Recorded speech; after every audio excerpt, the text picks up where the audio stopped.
ইফালে সংবিধান জ্বলোৱা কাণ্ডৰ বিৰুদ্ধে থানাই গোচৰ শ্ৰীমন্ত শংকৰদেৱ সংঘৰ শাখাসমূহৰ নামঘৰৰ পৰা সমতল কৰি আহি থানাত গোচৰ সংঘৰ বিহালী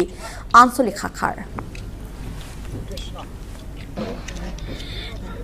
সোণাৰীৰ টাউনৰ মাজত তেওঁলোকে দাহ কৰিছিল তাৰ কাৰণে আমি এখন তেওঁলোকক অতি শীঘ্ৰে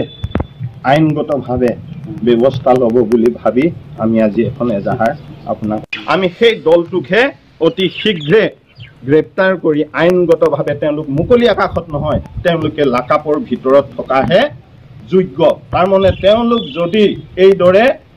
আগলৈকে এইদৰে কৰি আহে তেতিয়াহ'লে আমাৰ শ্ৰীমন্ত শংকৰদেৱ সংঘৰ যি ৰীতি নীতি আদৰ্শক আমি যুৱকসকলক লৈ পেলাই যি সপোন দেখিছোঁ যুৱকসকলক লৈ পেলাই আমি বিশ্ব দৰবাৰত প্ৰতিষ্ঠা কৰাৰ সপোন দেখিছোঁ গুৰুজনাক গতিকে সেইখিনি হৈ নুঠিব।